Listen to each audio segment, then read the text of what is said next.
제가 있는 성경으로는 신약 성경 127쪽쯤에 있습니다. 누가복음 18장 18절에서 30절까지의 말씀을 한 절씩 교독을 합시다.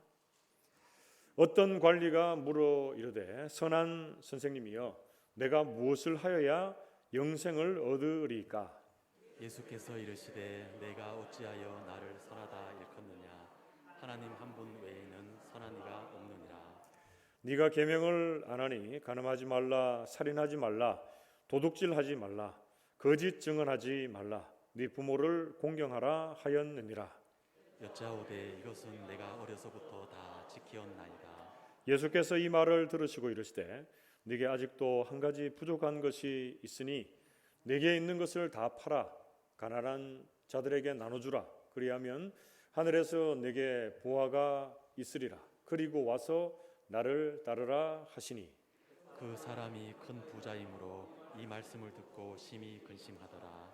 예수께서 그를 보시고 이르시되 재물이 있는 자는 하나님의 나라에 들어가기가 얼마나 어려운지 낙타가 바늘기로 들어가는 것이 부자가 하나님의 나라에 들어가는 것보다 쉬우니라 하시니 듣는 자들이 이르되 그런즉 누가 구원을 얻을 수 있나이까? 이르시되 무릇 사람이 할 수 없는 것을 하나님은 하실 수 있느니라. 베드로가 여짜오되 보옵소서 우리가 우리의 것을 다 버리고 주를 따랐나이다. 이르시되 내가 진실로 너희에게 이르노니 하나님의 나라를 위하여 집이나 아내나 형제나 부모나 자녀를 버린 자는 함께 했습니다. 현세에 여러 배를 받고 내세에 영생을 받지 못할 자가 없느니라 하시니라. 아멘. 우리 좌우에 계시는 분들과 앞뒤 계시는 분들 포함해서 이렇게 인사하고 말씀 받읍시다. 말씀의 은혜 받읍시다. 인사하겠습니다. 요즘에 우리 성도님들의 삶에 가장 활기를 불어넣어주고 있는 일이 있다면 그것이 무엇입니까? 아마도 힘들고 어려운 시대를 살면서 우리나라 대한민국이 월드컵 축구에 16강에 진출한 것, 그것이 우리 국민들에게 또 성도들에게도 큰 기쁨과 즐거움이 되겠다라는 생각이 듭니다. 여러분, 어떤 분들은 월드컵이 하는지 우리나라가 어디에서 뭘 하는지 모르는 분도 있겠지만 제가 이렇게 여러 모양으로 다 물어보지는 않았지만 대부분의 성도들이 또 이 경기를 보고 함께 기쁘고 즐거워했다는 그런 이야기들을 들었습니다. 여러분, 2002년도에 월드컵 4강 신화가 있었죠. 그 신화를 재현하기 위해서 우리나라가 열심히 지금 뛰고 있었는데 원래 두 경기에서는 1무 1패, 그래서 16강에 들어갈 가능성이 매우 낮았습니다. 그런데 지난 금요일 밤, 정확하게 말하자면 토요일 0시에 유럽의 축구의 강호인 포르투갈을 몇 대 몇으로 이겼습니까? 2대 1로 이겼습니다. 아유, 다 보셨네요, 그죠? 저도 금요기도회 마치고 11시가 좀 넘잖아요. 집에 가니까 애들이 자고 있어요. 그래서 이러면 안 된다. 다 깨웠습니다. 다 깨웠어요. 자리에 앉히고 금요기도회 오라고 해야 되는데 앉히고, 저희 아내는 운동 같은 거 보는 거 별로 안 좋아해가지고 안 볼라 하더라고요. 안 볼라 하는데 제가 다시 앉히고 온 가족들을 한 마음 한 뜻으로 모아서 경기를 관람했습니다. 그런데 경기가 어떻게 됐습니까? 전반전 5분이 딱 지나고 한 골을 탁 먹었어요. 그때 또 아내가 난 안 볼란다. 마음이 쫄여서 못 보겠다. 또 들어가려 하는 거 또 끌어당겨가지고 봐야 된다. 이게 앉혀놓으니까 이게 잘 안 되잖아요. 막 계속 자는 거예요. 그래서 제가 깨워가지고 4년 만에 한 번 돌아오는 이 월드컵, 이 올림픽보다 더 중요한 이 시기에 우리가 같이 기뻐하고 같이 슬퍼하고 해야 된다. 그러면서 이제 온 가족이 봤습니다. 그런데 결과가 어떻게 됐습니까? 전반 27분에 제가 이거 외운다고 온 걸 많이 봤습니다. 포르투갈의 유명한 선수, 대표 선수 호날두의 등 어시스트로 김영권 선수가 한 골을 넣었습니다. 얼마나 기쁘던지요. 근데 후반전 거의 말미에 전후반 합치면 몇 분입니까? 90분의 시간이 다 지나가고 91분에 상대편이 센터링, 코너킥 간 거를 딱 헤딩으로 딱 우리 선수에게 패스 비슷하게 해가지고 우리나라 대표 선수죠. 손흥민 선수가 70여 미터를 드리블해서 골대 앞에서 어떻게 했습니까? 앞에는 3명 수비수, 뒤에 따라오는 선수까지 합하면 7명. 7명을 어떻게 보면 제끼고 이 3명의 가랭이 사이로 절묘하게 패스해서 황희찬 선수가 팍 차넣어서 2대1로 역전승을 했습니다. 얼마나 기쁜지 몰라요. 여러분 그때 혹시 아파트 사시는 분들은 뭐 위아래층 소음 신경 안 써도 됩니다. 왜냐하면 위에도 보고 밑에도 보고 옆에도 보고 다 보거든요. 저희 사택에는 이렇게 좀 독립돼서 크게 관계는 없었는데 얼마나 큰 소리로 기뻐했는지 모릅니다. 금요기도회 때 목이 안 쉬었는데 그때 가서 목이 지금 쉬어가지고 아직 조금 덜 돌아왔습니다.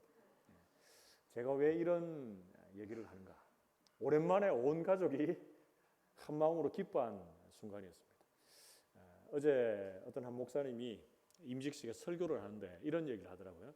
자기도 축구를 좋아해서 그 밤늦게 봤는데 5분이 딱 지나고 한 골을 딱 먹길래 아유 안 되겠다 삐져가지고 그냥 들어가서 주무셨대요.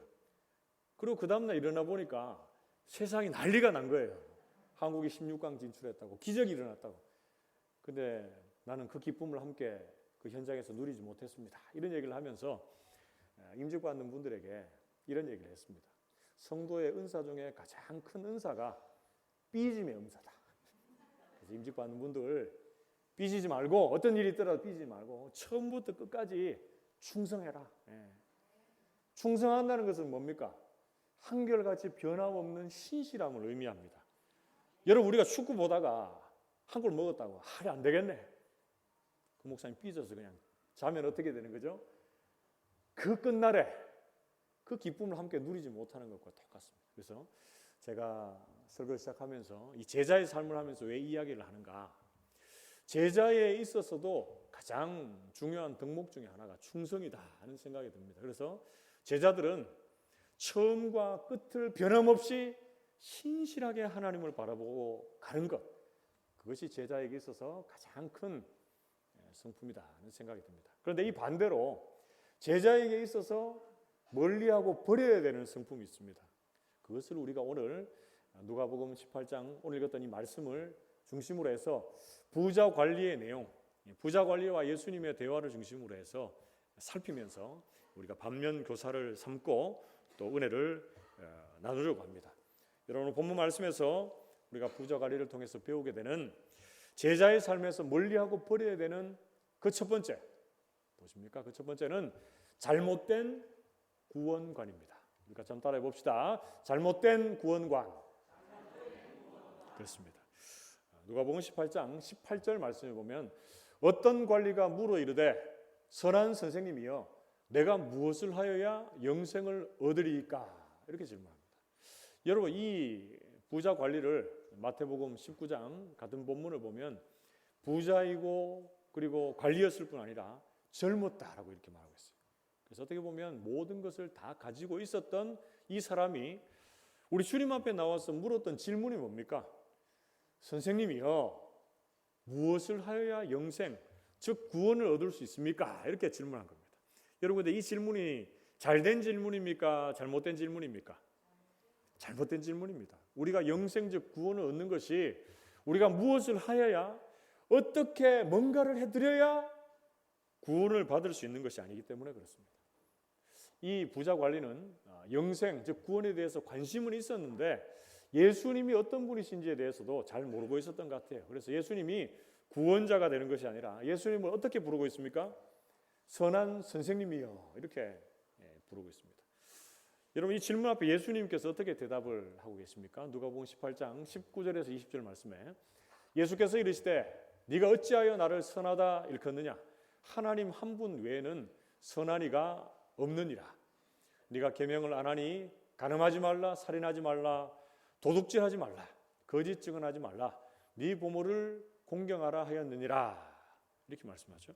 여러분 예수님께서 말씀하시고자 하는 지금 뜻이 무엇입니까? 그러니까 하나님 한 분밖에 선한 이가 없다라고 하는 건 뭡니까? 우리 인간 중에는 선한 자가 없다. 다르게 얘기하면 율법을 완벽하게 지켜서 선함을 이루어갈 사람이 아무도 없다라는 거죠.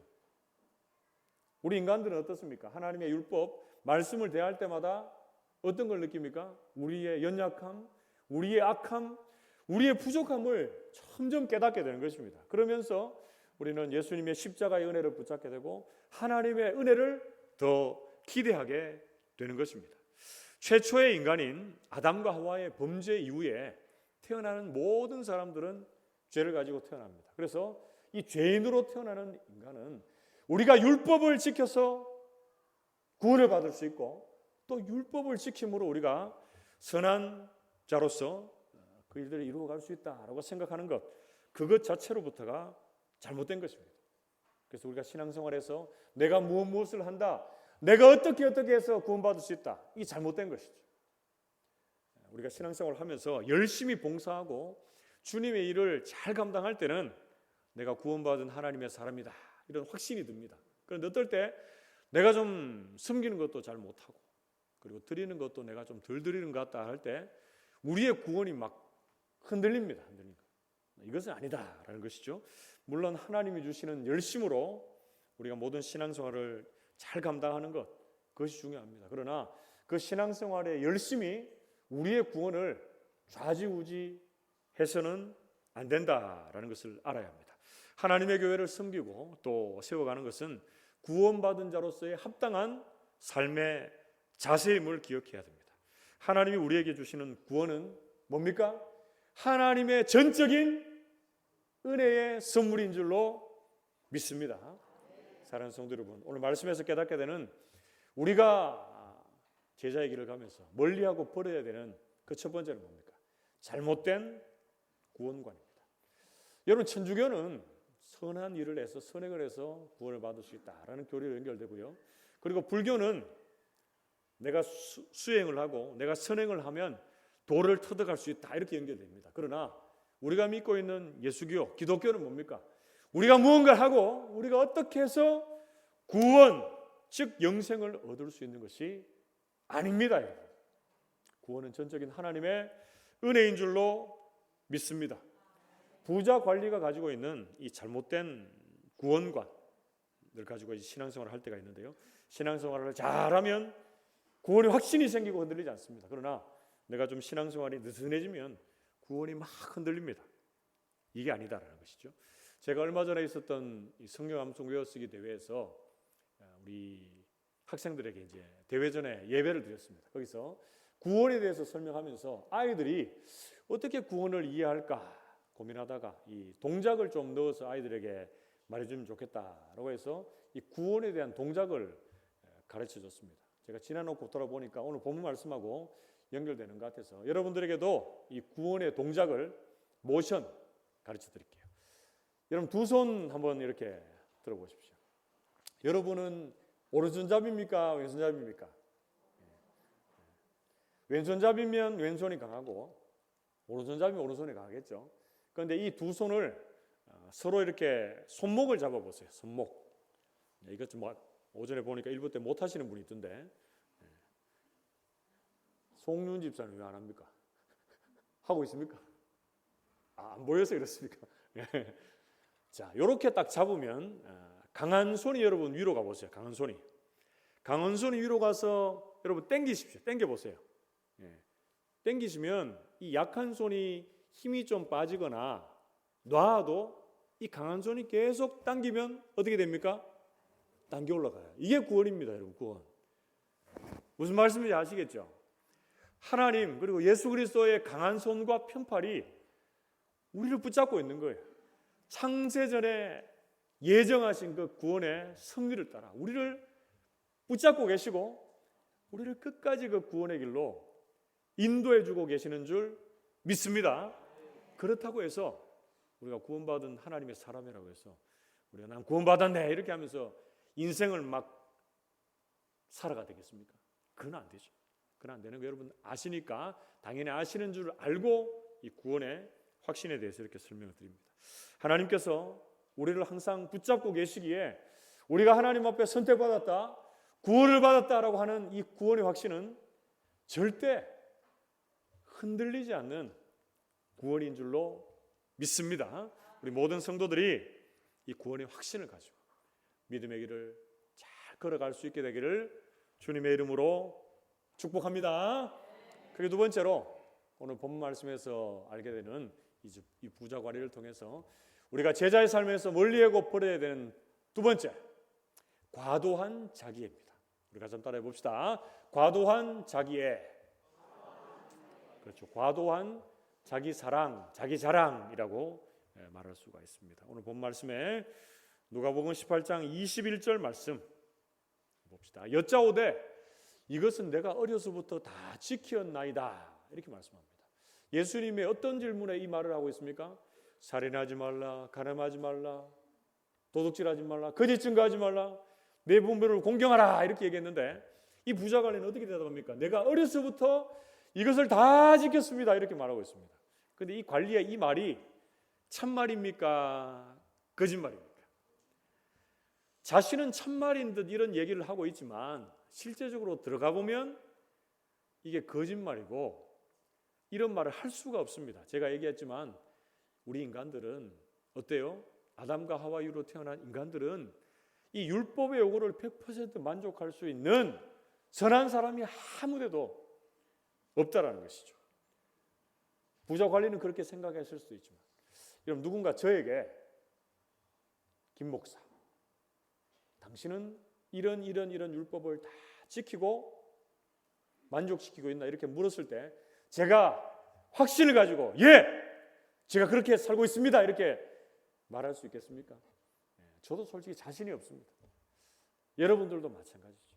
그런데 이 부자 관리는 자신에 대해 어떻게 보면 하나님은 온데간데 없는 것 같고 자신에 대해서 무한 긍정하고 있고 신뢰하고 있고 자기를 너무 자랑하고 사랑하고 있으면서 내가 어렸을부터 이거 다 지켰습니다. 다르게 얘기하면 뭡니까? 내가 하나님 앞과 사람 앞에 믿음 생활 잘하고 있고 내가 잘 살고 있고 아무 흠결 없는 삶을 내가 살아내고 있습니다. 이렇게 말하는 것과 똑같습니다. 무슨 일을 하더라도 여러분 자신감을 가지고 당당함을 가지는 것 중요합니다. 그러나 이것이 하나님께로부터 온 것이 아니라 과도한 자기의 자기 자랑으로부터 시작된 것이라면 교만한 자리로 우리를 이끌게 되고 하나님께로부터 멀어지게 되고 떠나가게 되는 그런 단초를 제공하게 되는 것입니다. 디모데후서 3장 1절에서 2절 상반절 말씀을 보면 말세의 징조에 대해서 사도 바울이 디모데에게 이렇게 말씀합니다. 너는 이것을 알라. 말세에 고통하는 때가 이르러 사람들이 뭐 한다고요? 자기를 사랑한다. 이렇게 말씀합니다. 과도한 자기 사랑은 신앙생활을 하는 데 있어서도 이기주의와 개인주의를 낳습니다. 이것을 우리가 가장 크게 경계해야 될 신앙의 행태인데요. 나 혼자서도 신앙생활을 잘할 수 있다는 생각, 다른 사람이 어떻게 되든지 나만 신앙생활 잘하면 된다고 하는 이 생각, 이 모든 것들이 과도한 자기 자랑에서부터 기인합니다. 사랑하는 성도 여러분, 오늘 본문 말씀에서 우리가 깨닫게 되는 제자의 삶에서 버리고 멀리해야 될 두 번째 뭡니까? 과도한 자기애, 과도한 자기 자랑입니다. 우리에게 있어서 이 부자 관리의 고백이 없는지 한번 여러분 돌아보십시오. 내가 어려서부터 모든 것을 다 잘 지켰습니다 라고 하는 고백 말입니다.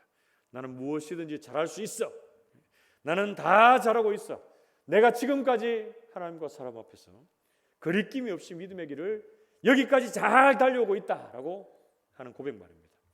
이것이 어디에서부터 시작된 자기 애고 자기 자랑입니까? 여러분 하나님으로부터 오지 않은 자기 자신에 대한 무한 신뢰, 무한 긍정은 복음이 아니라 가짜 복음입니다. 가짜 복음. 우리는 이런 자기애와 자랑에서 떠나서 내 자아, 내 탐욕과 욕심된 이 자아를 날마다 죽이고 또 죽이고 날마다 내 안에서 예수가 사시도록 하는 나는 죽고 예수로 사는 나주기사의 삶, 자기 부인의 삶을 실천하는 하나님의 사람들이 되어야 할 줄로 믿습니다. 우리 모든 성도들이 내 안에 주님이 사시는 인생으로 날마다 내 자아가 죽고 주님이 사시는 삶을 살아낼 수 있기를 주님의 이름으로 축복합니다. 마지막 세 번째로 오늘 본문 말씀 이 부자 관리를 통해 배우게 되는 제자로서의 삶, 멀리하고 버려야 될 제자로서의 삶이 뭡니까? 세 번째는 부족한 타인애입니다. 우리 같이 한번 따라해 봅시다. 부족한 타인애.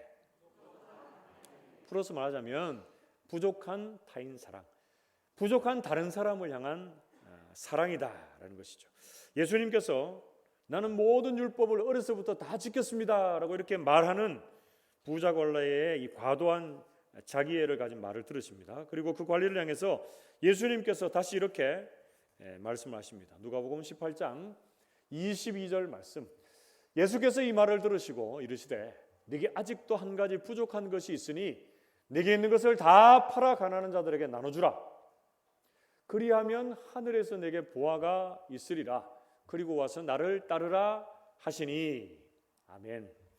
여러분, 예수님께서 부자 관리의 영생관, 구원관이 잘못되어 있는 것을 깨우쳐 주시면서 하나님을 인생의 가장 중심에 두고 인생의 주인으로 두고 살아가라라고 권면하시면서 그에게 부족한 다른 사람들을 향한 사랑을 일깨워주고 계시고 경고하고 계십니다.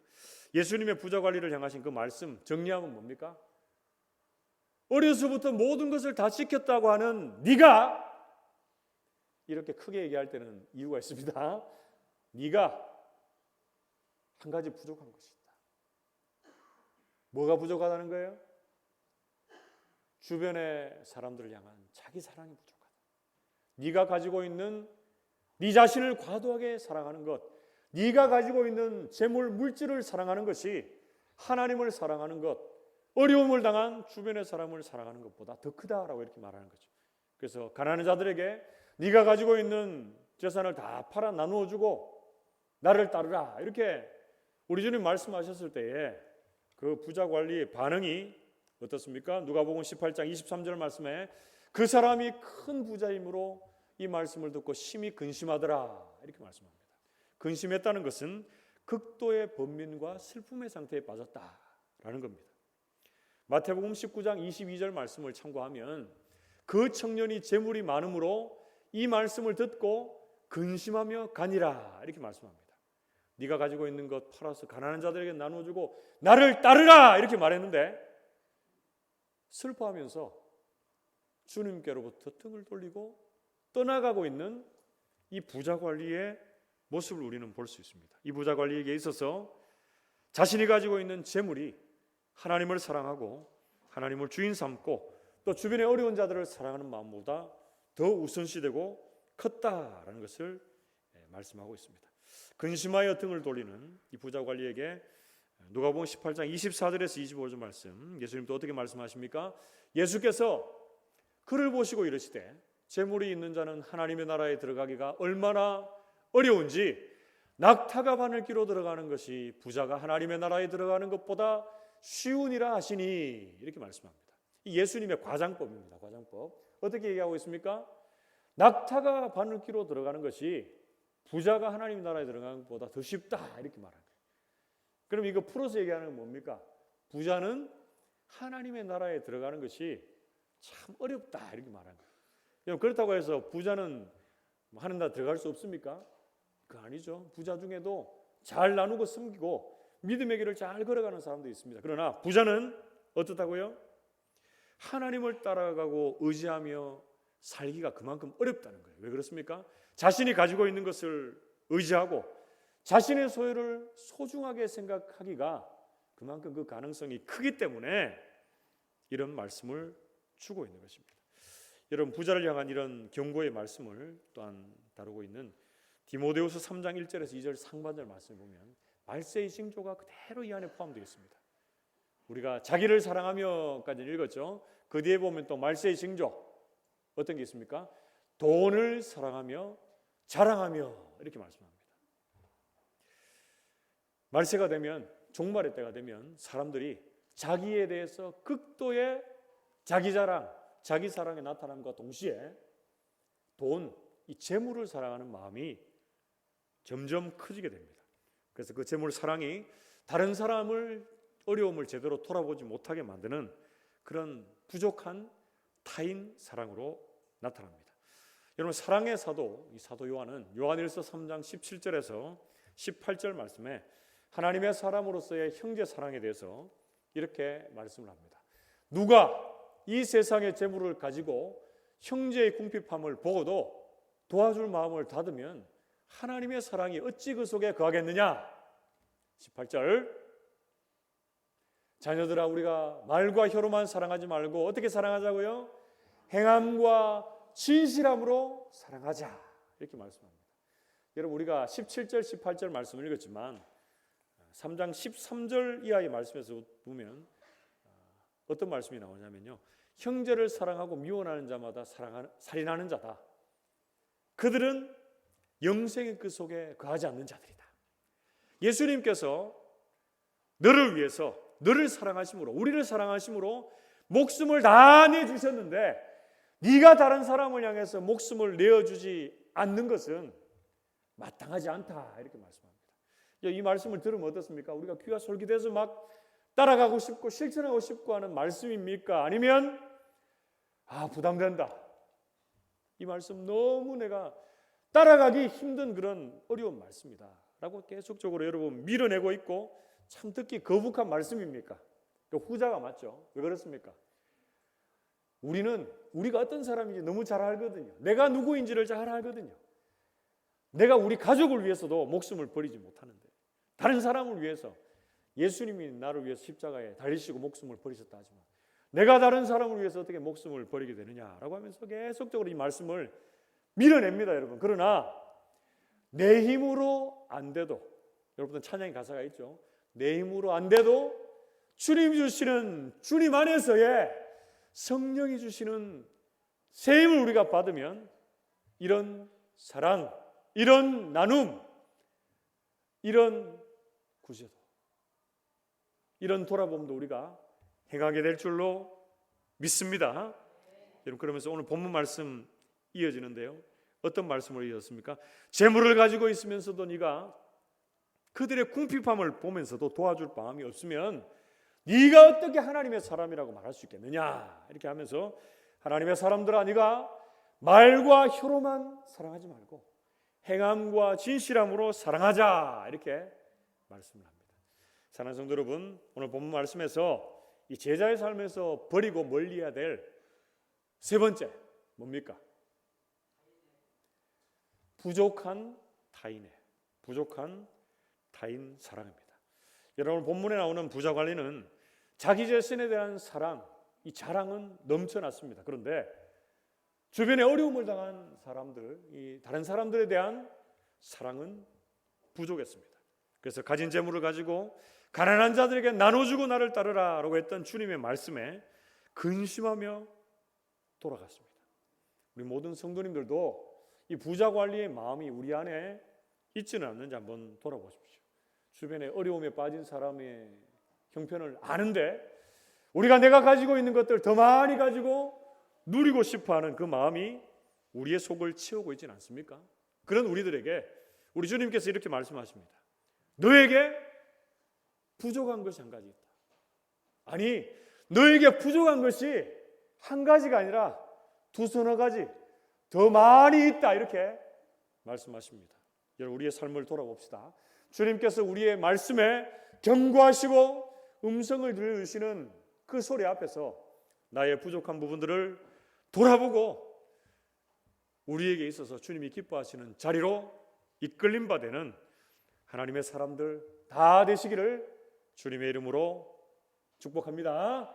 그 중에서 넉넉한 마음, 다른 사람들을 향한 넉넉한 사랑의 마음이 있기를 주님의 이름으로 축복합니다. 여러분, 본 말씀 누가복음 18장 26절 이하의 내용에서는 우리 주님께서 이제 결론적인 메시지를 하시고 마무리를 하는데요. 여러분, 이 내용들을 간단하게 정리하고 말씀 마무리해 봅시다. 누가복음 18장 26절에서 27절 말씀 같이 한번 읽어봅시다. 같이 읽습니다. 시작. 무릇 내게 오는 자는 이 말씀이 아닌데요. 이 말씀이 아니고 누가복음 18장 26절에서 27절 말씀. 이 뒤에 말씀은 이거 좀 뒤에 오는 말씀이고요. 앞에 누가복음 18장 26절에서 27절 같이 읽습니다. 시작. 듣는 자들이 이르되 그런즉 누가 구원을 얻을 수 있나이까? 이르시되 무릇 사람이 할 수 없는 것을 하나님은 하실 수 있느니라. 아멘. 이 말씀 이어지는 말씀이죠. 예수님이 재물이 있는 자가 하나님 나라에 들어가기가 어렵다 그렇게 말하니까 듣는 자들이 그럼 누가 하나님 나라에 들어갑니까? 이렇게 얘기했을 때 주님께서는 바른 구원관을 제시해 주십니다. 어떻게 해요?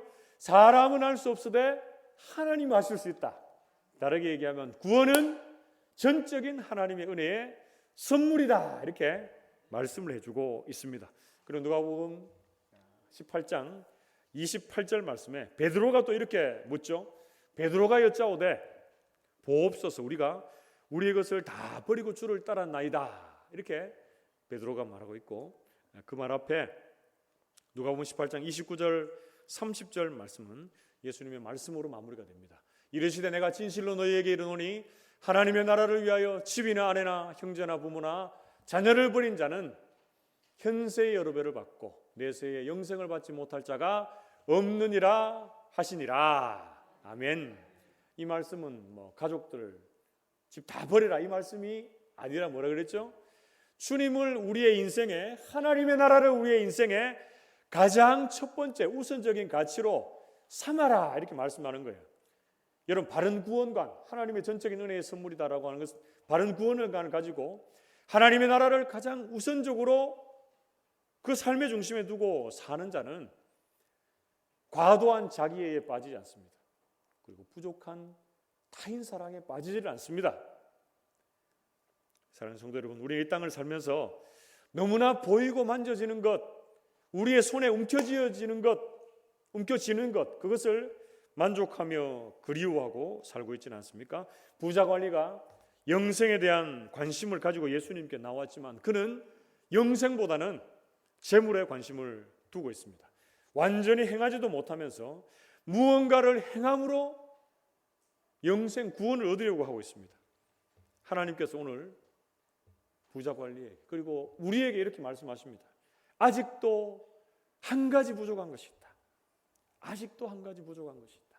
이렇게 말씀하십니다. 우리가 걷는 믿음의 길에서 이 영생의 길에 방해가 되는 것이 무엇인지 여러분 삶을 한번 돌아보시고 주님을 온전히 따르는 데 있어서 방해가 되는 것, 거추장스러운 것들 다 벗어버리고 주님을 따라갈 수 있는 우리 모든 성도들이 되시기를 주님의 이름으로 축복합니다. 말씀을 맺으러 갑니다. 오늘 말씀에서 알게 되는 우리가 버리고 멀리해야 할 제자의 삶 어떤 게 있습니까? 첫 번째는 잘못된 구원관을 여러분 버려야 합니다. 우리가 무엇을 하여야 영생, 즉 구원을 얻는 것이 아닙니다. 우리가 열심히 봉사하면 구원이 확실해지고 우리가 좀 믿음이 좀 떨어지는 것 같고 내가 낙심해 있는 것 같아 싶을 때 우리의 구원이 막 흔들리고 그런 거 아닙니다. 우리가 어떤 상황에 거할지라도 주님께서 우리를 꼭 붙잡고 있다라는 것을 기억하시고 구원에 있어서는 그 구원이 하나님의 전적인 은혜의 선물임을 기억하고 구원의 확신 가운데 살아가는 우리 성도들이 되시기를 축복합니다. 그리고 두 번째 우리가 멀리하고 버려야 될 것들 뭐 있습니까? 과도한 자기애, 과도한 자기 자랑, 자기 사랑입니다. 나에 대한 넘치는 자기 자랑, 이 자기애 때문에 내가 이것도 하고 저것도 하고 내가 다 어릴 때부터 지켰습니다 라고 하는 이 부자 관리의 고백이 우리에게 있지 않습니까? 과도한 자기애는 개인주의, 이기주의적인 신앙생활을 낳습니다. 무한한 자기 긍정에서 오는 자기애가 아니라 우리 모든 성도들은 나의 부인, 내가 날마다 부인되고 예수가 내 안에서 살아 역사하시는 그런 삶을 살아낼 수 있기를 축복합니다. 마지막 세 번째로 우리가 멀리하고 벗어버려야 할 것이 무엇이 있습니까? 부족한 타인의, 부족한 다른 사람들을 향한 사랑입니다. 가지고 있는 재물을 다 팔아서 가난한 자에게 주고 나를 따르라 라고 우리 주님 말씀하셨을 때에 부자 관리는 근심하여서 그 쓸쓸한 뒷모습을 보이며 주님 곁을 떠나갔습니다. 우리 모든 성도님들의 삶 속에도 내가 주변에 어려운 자들이 있고 도움이 필요한 자들이 있는데 그들에게 나가지 않고 나의 성을 점점 쌓아가고 또 쌓아가는 그런 마음들은 없습니까? 우리 모든 성도들이 내가 가지고 있는 것을 기쁨으로 자원함으로 나누고 또 나눔으로 주님의 그 십자가의 사랑이 내 마음을 하게 하고 또 주변의 연약한 자들의 삶과 마음을 따뜻하게 하는 그런 2022년도 겨울이 될 수 있기를 축복합니다.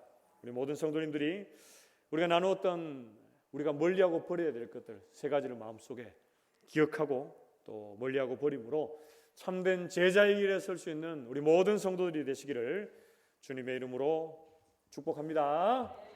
함께 기도합시다.